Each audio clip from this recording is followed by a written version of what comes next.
Let's practice how to evaluate a function. Let's do g of x equals x squared minus 5x plus 2. Let's begin with a g value of 5. Well, g of 5 will equal, I'm going to replace the x with 5, so 5 squared, minus 5 times 5 plus 2. I'm going to follow order of operations. So my g of 5 is now equal to 25 minus 5 times 5 plus 2. Next I'm going to take care of this multiplication. So g of 5 is equal to 25 minus 25 plus 2.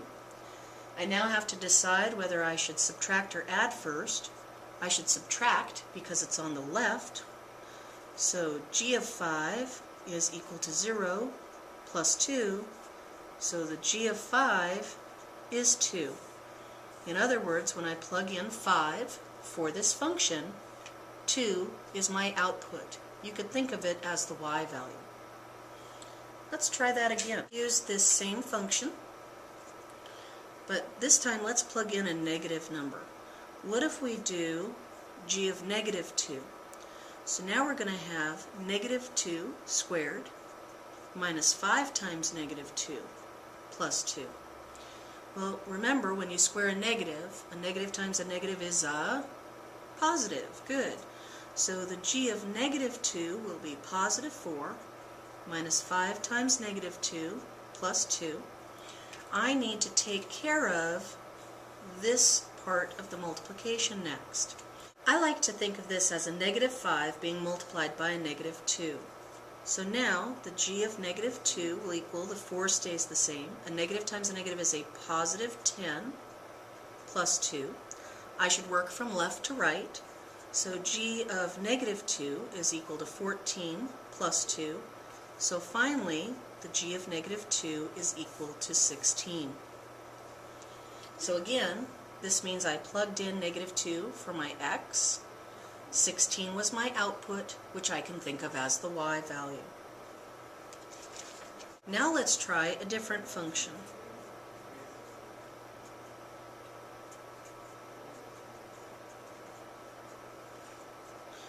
Let's try g of x equals negative 4x squared minus 3x minus 7. Let's try this for a g of positive 3. So this will be negative 4 times positive 3 squared minus 3 times 3 minus 7. We need to do the square first. So the g of 3 will be negative 4 times 9 minus 3 times 3 minus 7. I can go ahead and do both multiplications at once as long as I do them from left to right. So the g of 3 will be a negative 36 minus 9 minus 7. I need to work from left to right. So, negative 36 and negative 9 together. What will that be?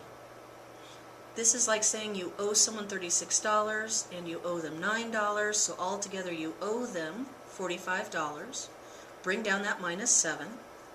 So now the g of 3 is you owe someone $45 and you owe them $7. You owe them quite a bit. You owe them $52. So the g of 3 will be a negative 52.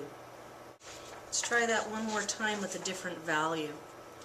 What if we do g of 0? This would be negative 4 times 0 squared minus 3 times 0 minus 7. Well, this will give me g of 0 equals negative 4 times 0, because 0 squared is 0, minus 3 times 0 minus 7. Again, I can do both of the multiplications at once. Anything times 0 is 0. So I have 0 minus 7. Those will simplify. So g of 0 is 0 minus 7. And so, apparently, g of 0 is negative 7. I'll bet if you're good at your 0 multiplication, you knew that right away. That the zeros would cancel these two values out, and all you'd be left with is the negative 7.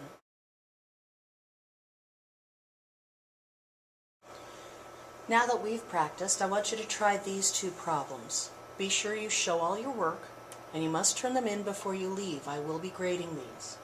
Problem number 1. I want you to evaluate g of x when it equals x squared plus 4x minus 1. Let your x value be 9.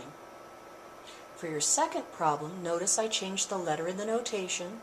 This time you're going to evaluate h of x, and it equals 2x squared minus 5x minus 9. This time for when x is equal to -3. Good luck, show all your work, and turn it in before you leave today.